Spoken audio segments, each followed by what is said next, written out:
ATN। Uttar Pradesh के deputy CM Brijesh पाठक आज मैनपुरी भाजपा कार्यालय पहुंचे, जहां कार्यकर्ताओं एवं भोगांव विधायक राम नरेश अग्निहोत्री ने उनका बुके भेंट एवं माल्यार्पण कर वापस स्वागत किया।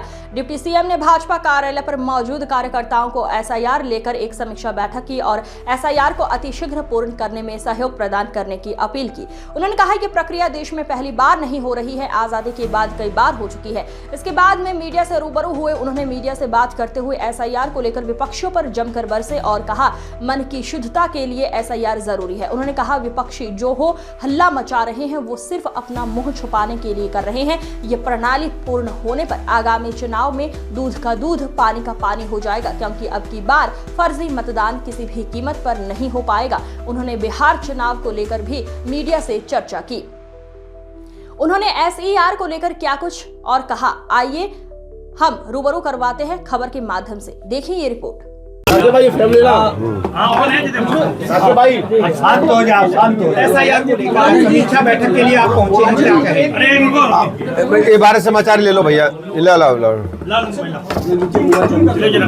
डिप्टी सीएम सर, SIR को लेकर आज समीक्षा बैठक आज मैनपुरी जनपद में SIR को लेकर के जनपद स्तरीय एक समीक्षा बैठक का भारतीय जनता पार्टी के जिला कार्यालय पर आयोजन हुआ है। भारतीय जनता पार्टी के कार्यकर्ता भारत निर्वाचन आयोग के निर्देशों के अनुरूप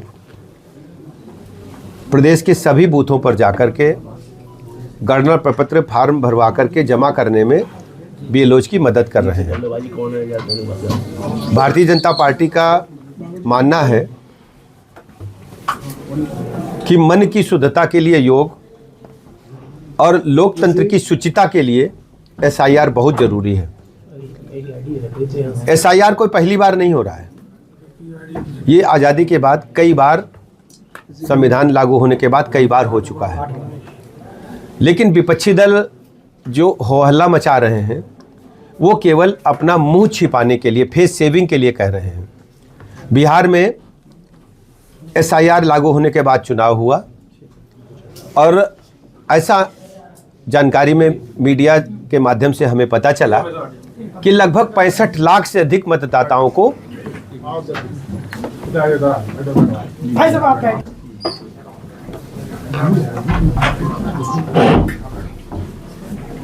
प्रचंड बहुमत के साथ भारतीय जनता पार्टी NDA की सरकार बिहार में बनी। इनको पता है, समाजवादी पार्टी के लोगों को, कांग्रेस के लोगों को, यदि शुचिता पारदर्शिता के साथ मतदान होता है तो चुनाव में वो भारी पराजय का सामना करेंगे। बिहार में RJD के गुंडा राज को, जंगल राज को जनता ने नकार दिया। 20 बरस कंटिन्यूअस नीतीश जी के नेतृत्व में भारत में होता क्या है, जब हरियाणा में चुनाव है तो वहाँ जलेबी बनाएंगे, बिहार में चुनाव है तो मछली पकड़ेंगे तलैया में जाके। उनको कुछ जानकारी नहीं है। वो तो चांदी का सोने का चम्मच लेकर पैदा हुए तो विदेश चले गए घूमने, यहाँ आदमी दौड़ रहा है बहुत। अर्थव्यवस्था की आपने बात की है कि अर्थव्यवस्था बहुत अच्छी है, लेकिन बाहरी आवरण में रुपया जिस तरीके से गिर रहा है 90 के पार। देखिए, जितना परचेज हम बढ़ाएंगे, और इसीलिए प्रधानमंत्री जी ने आत्मनिर्भर भारत की बात की है, स्वदेशी की बात की है।